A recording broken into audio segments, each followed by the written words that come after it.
Bom dia, irmãos. Bom dia, irmãs. Graça e paz sobre a sua vida. Bem, irmãos, hoje nós encerramos já a semana passada a série muito abençoada sobre ser plenos em Cristo. Vimos vários aspectos dentro da carta de Efésios que nos ajudam a estarmos cheios de Jesus. Espero que vocês tenham aproveitado muito bem. Nas próximas semanas teremos alguns domingos com tema livre. E hoje, irmãos, eu escolhi um tema que talvez não é muito tratado na nossa igreja em específico, que é sobre o dinheiro.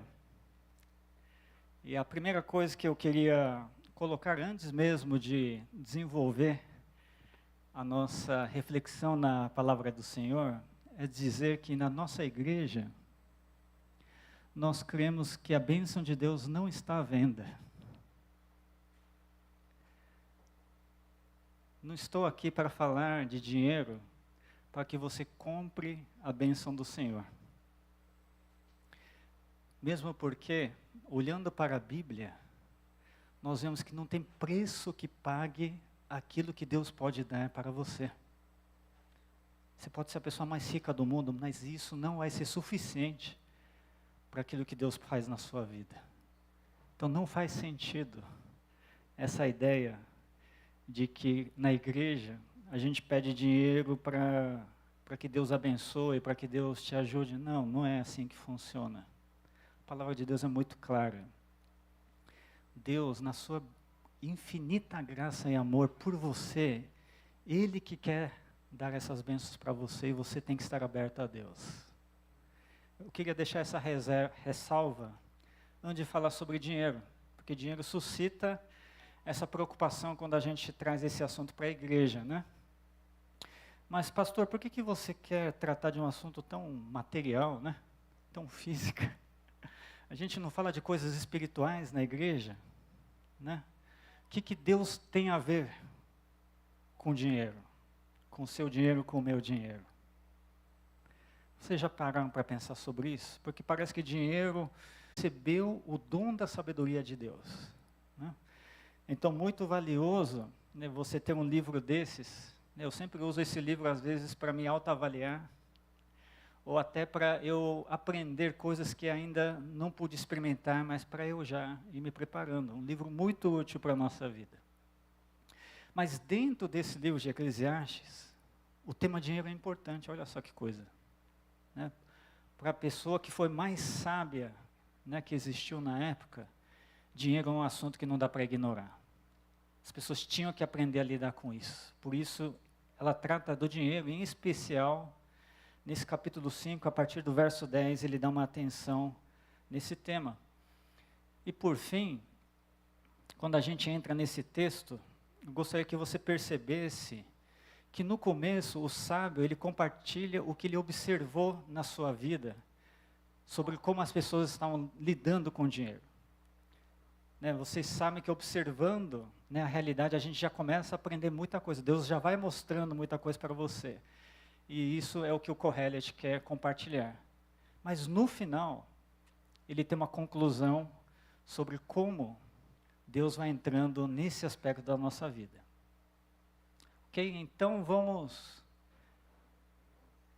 entrar no texto propriamente dito. O verso 10 do capítulo 5 de Eclesiastes começa dizendo assim: quem ama o dinheiro nunca terá o suficiente. Quem ama a riqueza nunca se satisfará com o que ganha. Não faz sentido viver desse modo. Quanto mais você tem, mais pessoas aparecem para ajudá-la a gastar. Portanto, de que serve a riqueza, se não para vê-la escapar por entre os dedos? Quem trabalha com dedicação dorme bem. Quer coma pouco, quer muito. As muitas riquezas, porém, não deixam o rico dormir.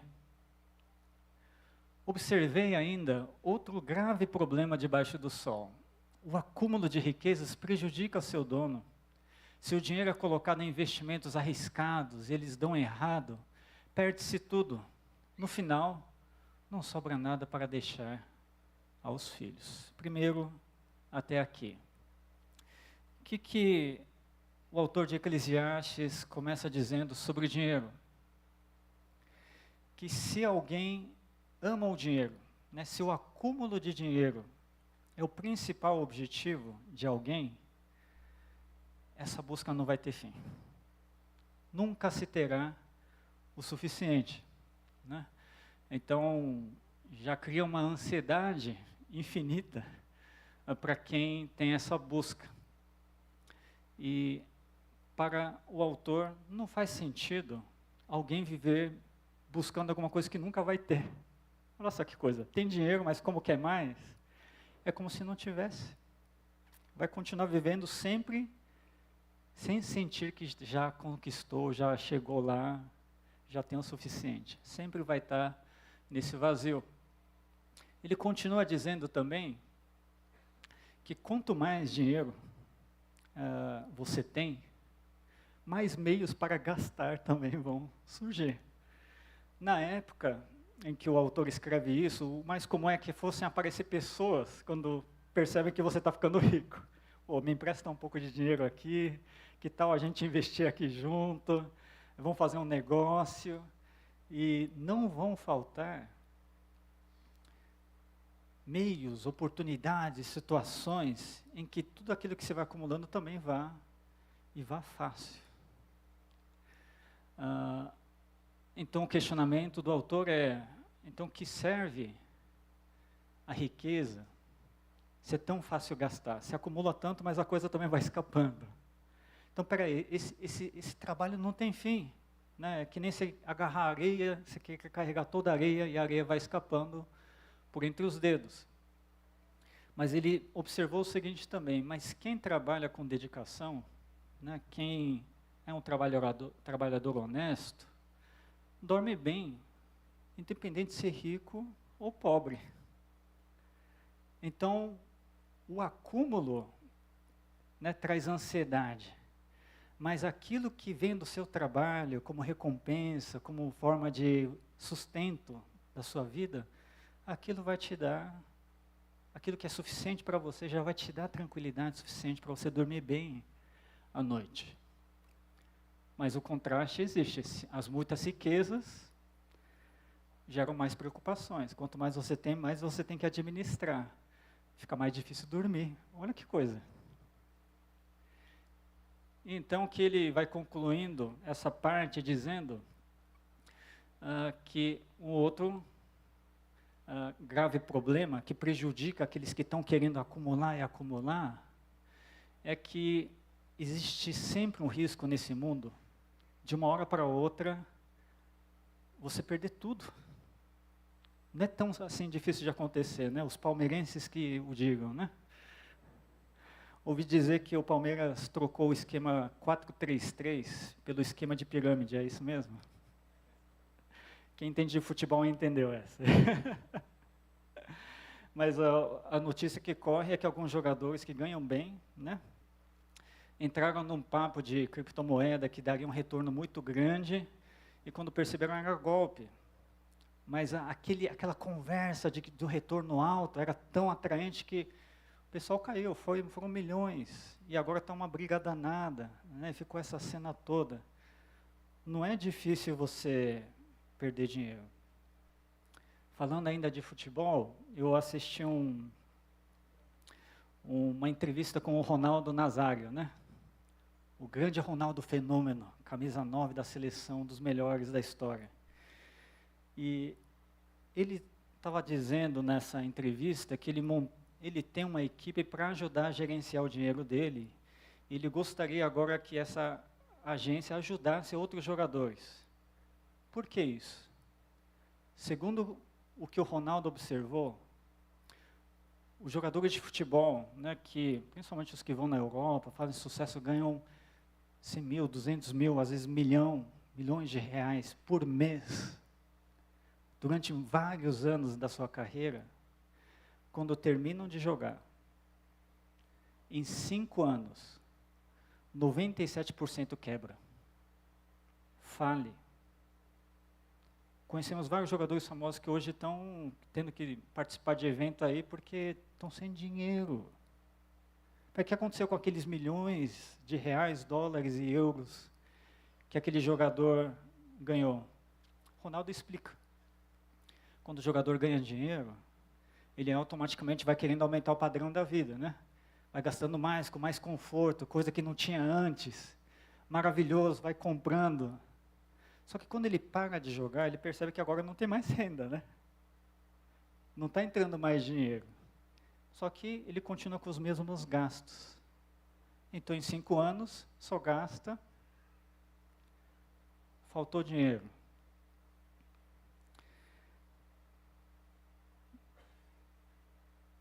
O acúmulo de dinheiro nos prega essa armadilha. Mexe com a nossa sensação de realidade, né? Nós temos aqui na igreja um curso sobre finanças, né, o Crown, e mostra a importância de como a gente deve administrar bem os gastos, entradas e saídas, né? Isso aqui na nossa igreja também é importante. Porque enquanto você vai ganhando e às vezes você vai acumulando cada vez mais, aquilo se torna uma força grande que vai influenciar suas decisões. O que eu vou fazer da minha vida? A carreira que eu quero seguir? Como eu vou usar o meu tempo? O que eu vou comprar, o que eu vou deixar de comprar? Olha quanta coisa o dinheiro influencia na decisão que a gente toma nas nossas vidas.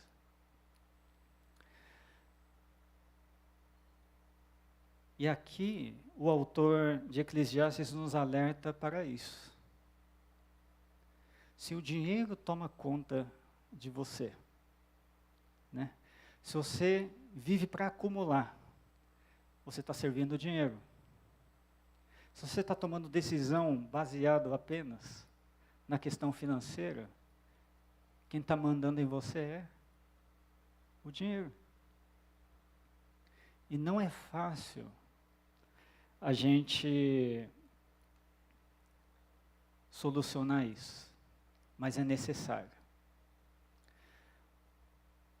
Vários anos atrás, quando eu trabalhava na empresa, quer dizer, quando ainda tinha começado a trabalhar na empresa, recebi uma proposta dos meus diretores de passar um tempo nos Estados Unidos, e aquilo era uma oportunidade de eu subir de cargo, obviamente de aumentar meu salário, ter um aumento.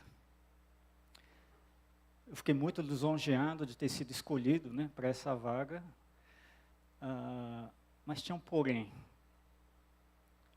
O Luiz tinha acabado de nascer, tinha uns 2 meses.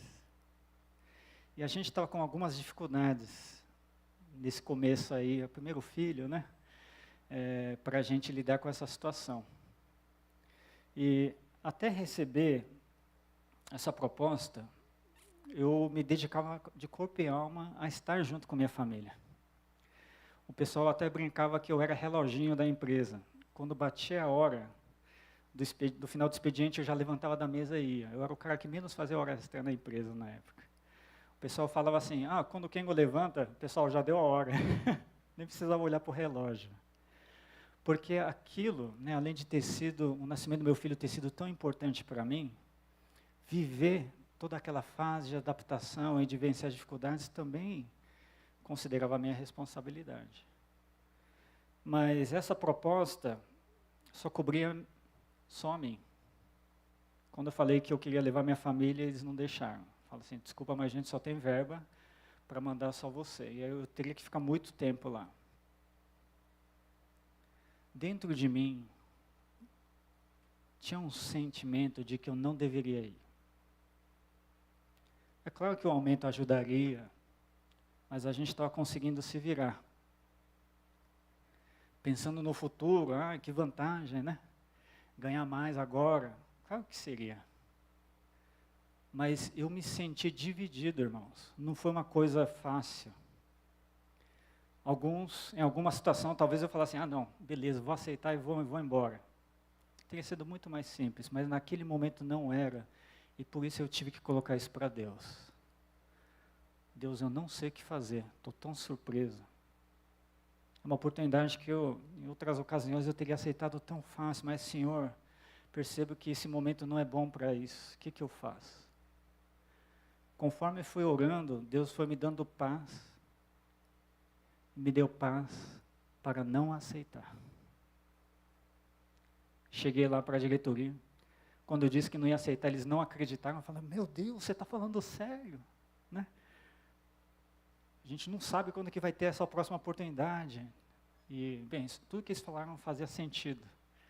Mas eu tive muita tranquilidade de aceitar isso.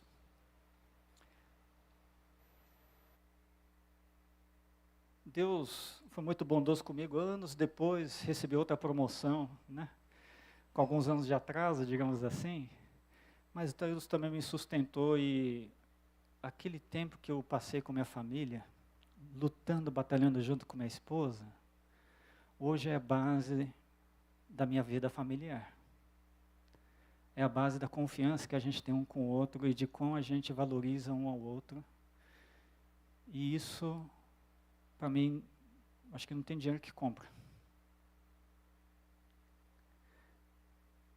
Mas é desses momentos que a gente fala. Quando, em muitas situações da nossa vida, nossas escolhas, nossos planos, se dividem entre o dinheiro e outra coisa. Nessas horas você escolhe o quê? É isso que o autor de Eclesiastes está nos questionando. Aquele que acumula muito, veja só, você está escolhendo se sujeitar àquela preocupação de acumular. Às vezes um trabalhador honesto que ganha menos, mas que já está tranquilo com aquilo que ganha, dorme mais tranquilo do que você que está tão preocupado com isso. O autor de Eclesiastes nos alerta. Não deixe o dinheiro ser seu Deus. Não paute a sua vida pelo dinheiro. Você pode perder o dinheiro, que Deus é esse? Você pode perder saúde, noites mal dormidas, que Deus é esse? Vale a pena? Claro que não. Primeira coisa, então, que podemos aprender como cristãos que lidam bem com o dinheiro, é que nós devemos sujeitar aquilo que é mais importante na nossa vida, que é Deus, e aquilo que Ele nos traz, aquilo que Ele nos orienta, e não no dinheiro.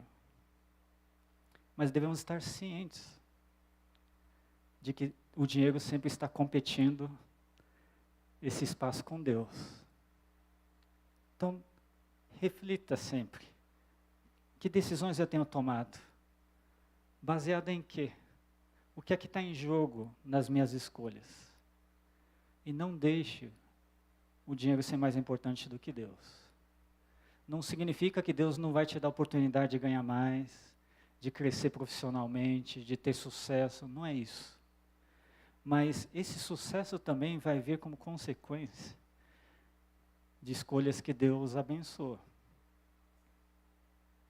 Mas, de novo, o nosso Deus é um só. Seguindo o texto aqui, a partir do verso 15, o autor de Eclesiastes nos ensina assim: todos nós chegamos ao fim da vida nus e de mãos vazias, como no dia em que nascemos. Não levamos conosco o fruto de nosso trabalho. Isso também é um grande mal. As pessoas vão embora deste mundo como vieram. Todo o seu esforço é inútil, como trabalhar para o vento. Passam a vida sob uma nuvem escura de frustração, doença e indignação. De novo, isso aqui é uma realidade que o autor de Eclesiastes observou. Ele não tirou da cabeça dele. Você lendo isso vai lembrar provavelmente de alguém que passa por situação parecida. Que quando todo mundo morre, a gente não enche nosso caixão de dinheiro. Ou de bem que a gente acumulou. Né? Tem alguns artistas que quisem ser enterrados com o carro, né? Numa tentativa desesperada de sentir que está levando alguma coisa do que conquistou. Mas a gente tem que concordar com o autor de Eclesiastes que quando a gente morre nu, sem nada, e tudo aquele dinheiro que a gente acumulou, a gente não vai levar com a gente. Então, olha só, né, ele continua dizendo que as pessoas vão embora deste mundo como vieram. Por isso, quando ele fala todo esse esforço de querer acumular, para que foi? Eles entendem que quem está, né, escravo dessa necessidade de acúmulo, tem uma vida sob uma nuvem escura de frustração. Às vezes fica doente por causa disso, e fica indignado por causa disso, porque chegando no final da vida, se esforçou tanto, se sacrificou tanto, acumulou tanto, mas do quanto proveito vai ter isso, no final das contas? Eu tenho um superior no meu trabalho, um diretor, que é uma pessoa muito bem sucedida. Tinha uma empresa familiar, fez a empresa crescer, vendeu para um grupo estrangeiro, eles se tornaram muito, muito ricos. Um profissional de sucesso. E quando a gente olha para a vida dele, a gente fala assim, por que ele continua trabalhando? Porque ele continua, né, trabalhando na minha empresa, ele inclusive gasta muito tempo me ensinando, me orientando, e numa dessas conversas é que eu fiquei meio encucado, né? Puxa, o senhor já é um homem de sucesso, já tem dinheiro para, né, ter a sua segunda, terceira geração aí, tranquilo. Por que ainda trabalha? E o que ele me disse é o seguinte, Kengo, eu não quero ser somente o defunto mais rico do cemitério. Sabe o que é ser o defunto mais rico do cemitério? É a mesma coisa de outros defuntos. Não tem diferença nenhuma. Então ele disse, por isso que eu quero trabalhar, me sentir útil, quero ensinar pessoas como vocês, perceber que eu estou deixando outras coisas na minha vida. Porque o que eu estou acumulando, eu não vou levar comigo. Olha só, exatamente aquilo que Eclesiastes tinha dito. Tem um filme chamado Sangue Negro, um filme de 2007. Eu já vou avisando aqueles que, né, eu indico filmes, né, é bom alertar algumas coisas. Por exemplo, esse filme tem muita violência, tá, pessoal? Então, quem é sensível à violência, tome cuidado. Mas é um filme muito, muito bom, excelente. O ator principal, Daniel Day-Lewis, ganhou Oscar pela atuação nesse filme. E o filme conta a história ali ainda na época que os Estados Unidos estavam tentando ocupar a região oeste, né, do seu território. Tem um homem chamado Daniel Plainville, que trabalhava em Minas, só que o cara, pobretão, nada estava dando certo na vida dele, ele tinha um filho ali para criar. E por acaso ele descobre, no meio do nada ali, uma vilazinha, onde ele percebeu que estava borbulhando petróleo. O cara não tem dúvida, deixa tudo na sua vida, ele vai lá, tenta não fazer os moradores descobrirem que tem aquele petróleo, ele faz de tudo para conseguir extrair e realizar o sonho de se tornar rico. E o filme vai ficando cada vez mais tenso quando o padre da cidade começa a desconfiar que tem alguma coisa ali. E começa a haver vários conflitos daquele homem que vai descobrindo, né, que descobriu aquele meio de mudar totalmente sua vida, se tornar rico como nunca imaginou, e de pessoas e situações que podem atrapalhar essa situação. Mas ele vai ficando tão obcecado com isso, que ele chega a matar aqueles que colocaram em risco a sua oportunidade. E o filme vai contando que ele vai fazendo todos esses sacrifícios morais, espirituais, para conseguir, e no final ele consegue.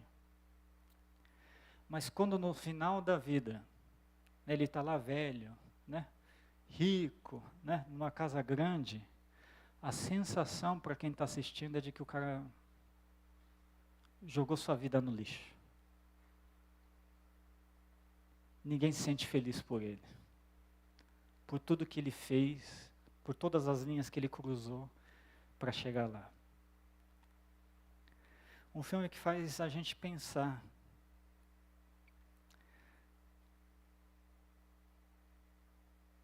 É para isso que a gente vive? Isso realmente merece tanto a nossa vida? O que a gente sacrifica pela nossa vida? Mais uma vez, nós estamos num mundo em que nós batalhamos para conquistar conforto, estabilidade, aquilo que deu uma boa vida para os nossos filhos. Nada disso é pecado. É responsabilidade, inclusive, sua.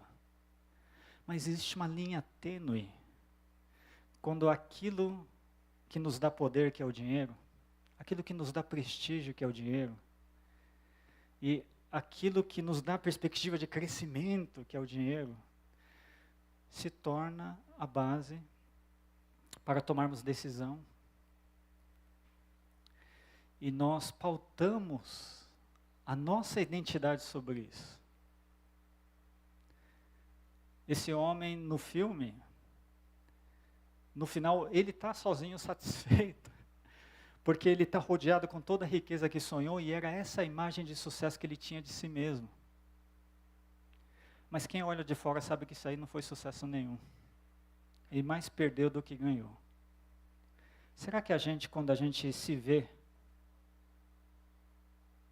quando a gente imagina o que é sucesso para a gente está desenhando o sucesso de forma correta, saudável para nós mesmos? Será que às vezes o dinheiro não está influenciando muito mais a imagem que eu quero ter de mim mesmo, do que Deus, do que família, do que outras coisas mais importantes? Quando você se imaginar no final da sua vida,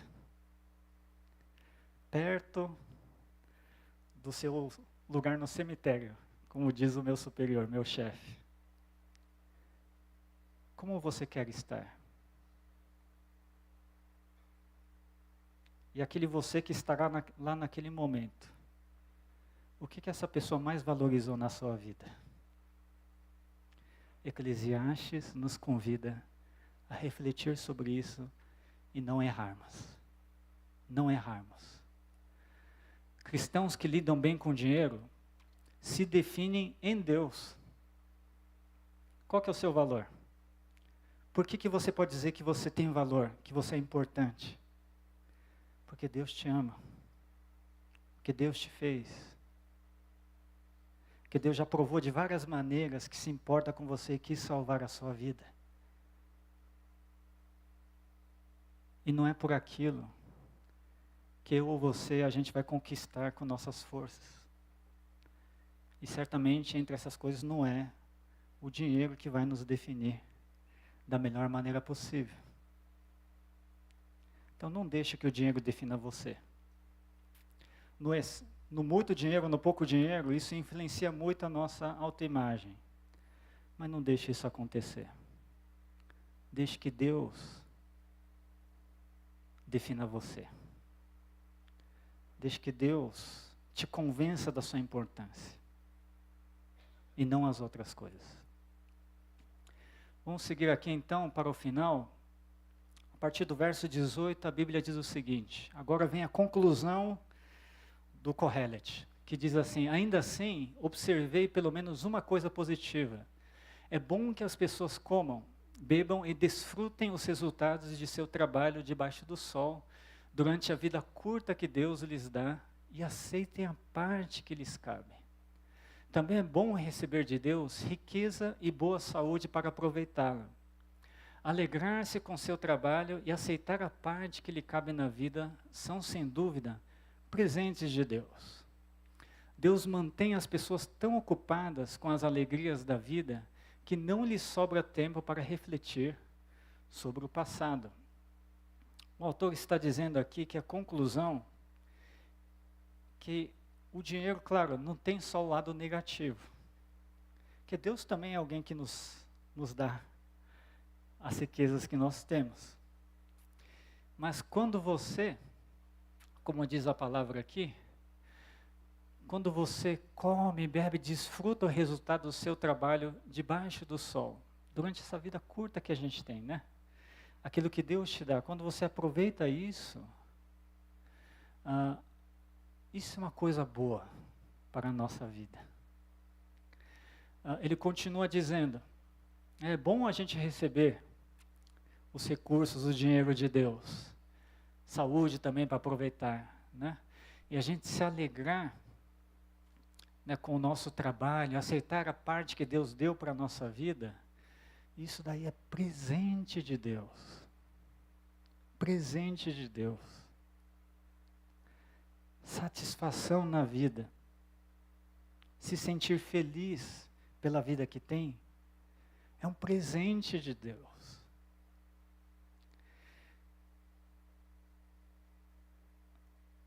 Segundo o laboratório de inigualdade, né, mundial, que fica em Paris, no Brasil, 50% da população tem 99,6% das riquezas.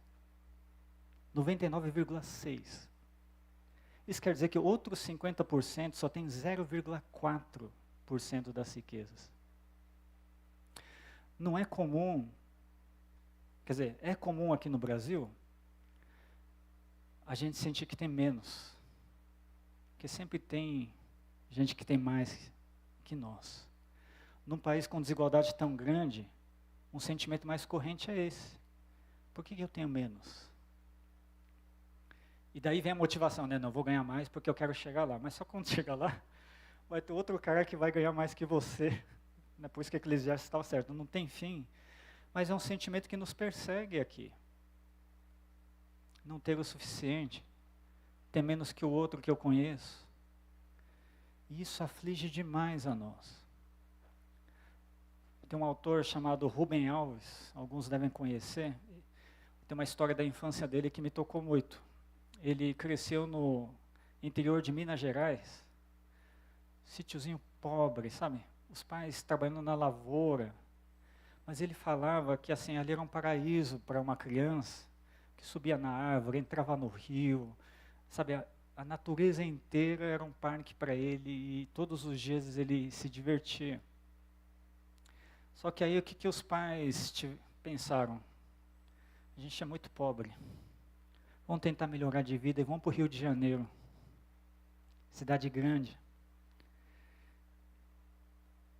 Chegando lá, qualquer trabalho pode pagar mais dinheiro que a gente. E a família inteira mudou para o Rio de Janeiro. Os pais trabalhando duro, certamente começaram a ganhar mais. E o pequeno Rubem, ele foi matriculado numa escola da cidade. Quando ele chega na escola, ele experimenta uma coisa que nunca tinha passado antes. Pela primeira vez ele começou a reparar que ele não tem muita coisa que os amiguinhos tinham. Era lancheira, era sapato novo, brinquedos. Lógico, eles tinham acabado de chegar lá de Minas, né? Eles não tinham condição de ter nada. O máximo que os pais conseguiam fazer é matricular o filho na escola. Mas o pequeno Rubem lá, ele percebeu o quanto ele não tinha em comparação aos seus amigos. E pela primeira vez, ele diz, na vida dele, se sentiu infeliz. Nunca tinha se sentido infeliz. Mesmo no meio da pobreza extrema lá de Minas Gerais. Então ele diz que a comparação é provavelmente uma das maiores razões da nossa infelicidade.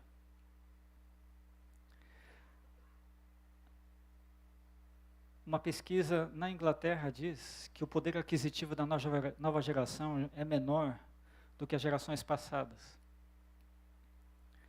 Algumas gerações atrás, um jovem de 20 anos recém-formado já comprava casa, carro e tinha uma família com 4 filhos. Hoje, ninguém com 20 anos tem condição financeira de ter uma vida desse jeito. Uma das grandes preocupações e ansiedades da nova geração é as gerações anteriores cobrarem o mesmo padrão dos dias de hoje, que é impossível de alcançar. Também comparação. Também gera infelicidade. Irmãos, veja só como não saber lidar com o que tem nos faz mal. Eu posso dizer que eu sou muito abençoado, não porque sou rico. Eu fiz seminário, e para fazer seminário eu trabalhei alguns anos guardando dinheiro, e todo o dinheiro que eu tinha guardado eu gastei no seminário. Fui seminarista aqui também. E no final do meu período de seminário, Deus me deu a maior bênção na minha vida, que foi conhecer a Dani, aqui na Igreja da Liberdade. Começamos a namorar, entendemos que queríamos ter uma vida juntos, queríamos casar um com o outro. Quando eu pedi ela em casamento e ela aceitou, eu estava terminando o seminário e não tinha renda nenhuma. Durante o seminário ainda, Deus me chamou para ser um pastor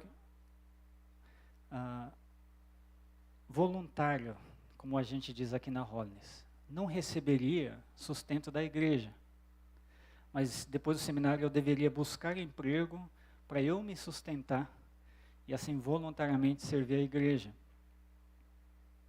Então quando a Dani, eu não sei o que Deus, o Espírito Santo fez na Dani, de aceitar casar com um cara que não tinha emprego nenhum, ainda ia procurar emprego ainda enquanto fosse casar. A Dani trabalhava de dentista naquela época.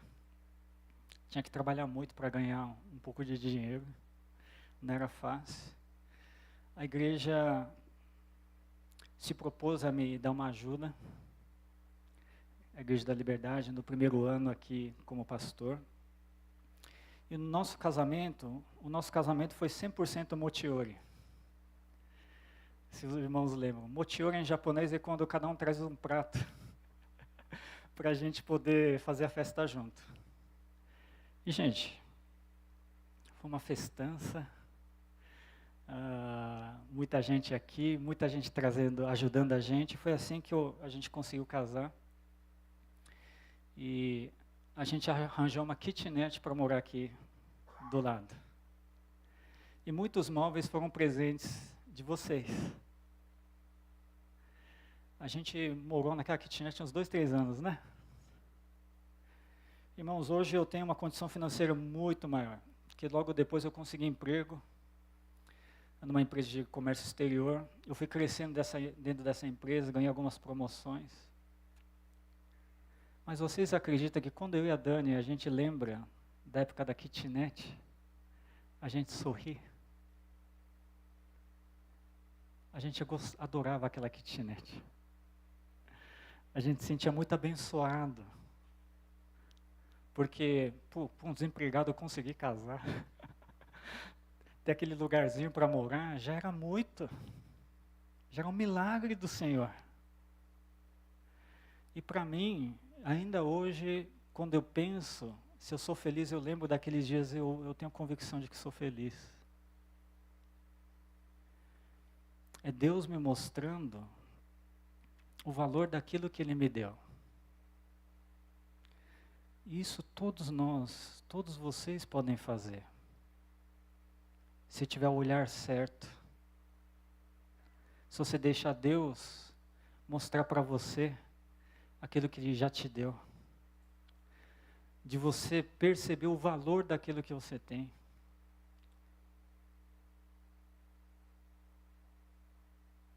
Eu conheço um senhor que disse assim para mim: Kengo, eu dei a vida pela minha empresa. Agora eles me cortaram. Eu vi que minha fidelidade não serviu para nada, e pior, eu não vi minha filha crescer. Se eu soubesse que a empresa não teria tanta fidelidade comigo, que não merecia tanto esse meu comprometimento, eu teria passado mais tempo com minha filha. Então você, Kengo, que é mais novo, não cometer esse erro. Já recebi conselho assim. É Deus mostrando para aquele homem, infelizmente já um pouco tarde, de que tem coisas importantes que Deus coloca na nossa vida que não podem ser desprezadas. E como a Eclesiastes diz, muita coisa só dura um tempo também. Hoje eu entendo, poxa, que saudade, né, dos nossos filhos quando era pequeno. Eu achava isso, cara, mas tem mais de 10 anos de criança pequena, por que os pais dizem essas coisas? Hoje eu tenho saudade do Luiz pequeno. Mas eu não tenho arrependimento nenhum, porque eu gastei todo o tempo que me foi possível com ele. E valeu a pena. Hoje eu estou com consciência tranquila, durmo bem. Hoje a gente vai se inteirando de formas diferentes, né? Com pai e filho. Mas Deus me salvou. Eu podia ter tomado outra decisão. Eclesiastes, o autor de Eclesiastes, ele quando quer concluir, observando a maneira como o ser humano lida com o dinheiro, te convida para o seguinte: reconheça aquilo que Deus te deu. Felicidade não é o quanto a mais que você vai ganhar, não é o quanto a mais que você vai acumular, é aquilo que Deus já te deu na sua vida. Felicidade é dado por Deus. Eclesiastes diz isso. A recompensa do nosso trabalho, isso vai vindo de Deus. A satisfação, o ter a paz na consciência, isso vem de Deus. Por isso que a única maneira da gente lidar bem com o dinheiro é deixar Deus também ser Deus sobre o nosso dinheiro. Deus sobre o sucesso da nossa vida. Cristãos que lidam bem com o dinheiro sabem ser satisfeitos e gratos a Deus. Uma frase que a gente fala sempre na igreja, mas que hoje talvez tenha um significado um pouco mais profundo para você. A gente tem que fazer muitas vezes esse esforço de ser satisfeito, de enxergar motivo de satisfação. A gente tem que buscar muito a Deus para perceber que a gente tem razão para ser grato. Se a gente viver automaticamente, quem vai mandar é o dinheiro. Mas se você parar e buscar o Senhor, buscar para que Deus te mostre aquilo que Ele tem te dado, aí você vai perceber razões e razões para você louvar a Ele e olhar para a sua vida e ficar feliz. Vamos ter um tempo de oração. Nessa oração, como Eclesiastes nos ensinou, convido você a, de novo, colocar sua vida em sujeição a Deus e pedir para que Deus te liberte de ser dominado pelo dinheiro. Também convido você a pedir para que Deus defina a sua identidade.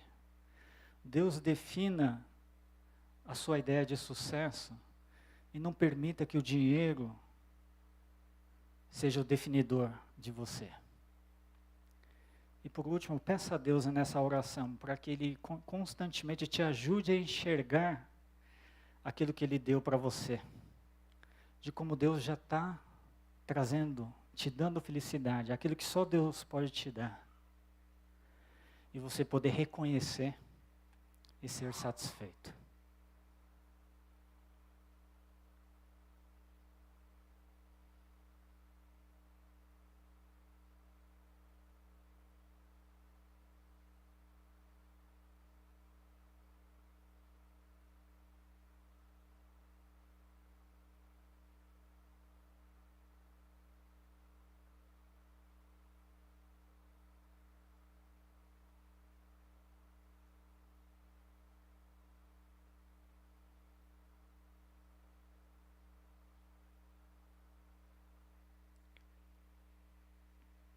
Senhor Deus, nessa manhã,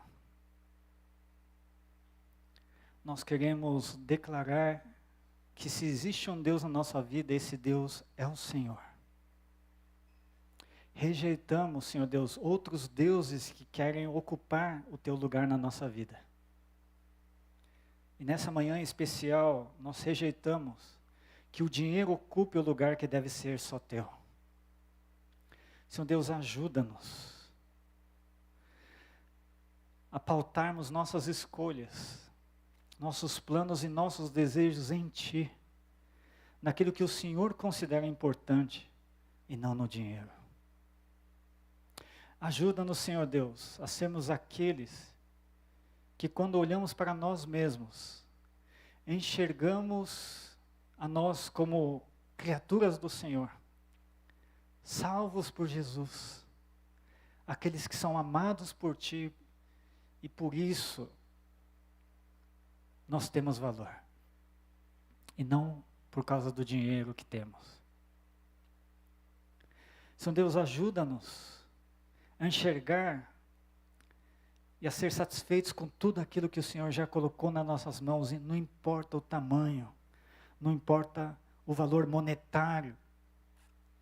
E, Senhor Deus, sermos gratos pela felicidade que o Senhor nos dá ainda daqui, e não pelo dinheiro. Ajuda-nos, Senhor Deus, a sermos cristãos que lidam com dinheiro e lidam bem com dinheiro. Não sendo escravos dessa coisa que vai escapando entre os nossos dedos e que não vamos levar após a nossa morte. Mas, Senhor Deus, se vamos ser escravos, queremos ser do Senhor. Pois do Senhor vem a vida. Do Senhor vem a salvação. Do Senhor vem a satisfação. Por isso, ajuda cada um aqui a viver contigo. É o que pedimos em nome de Jesus.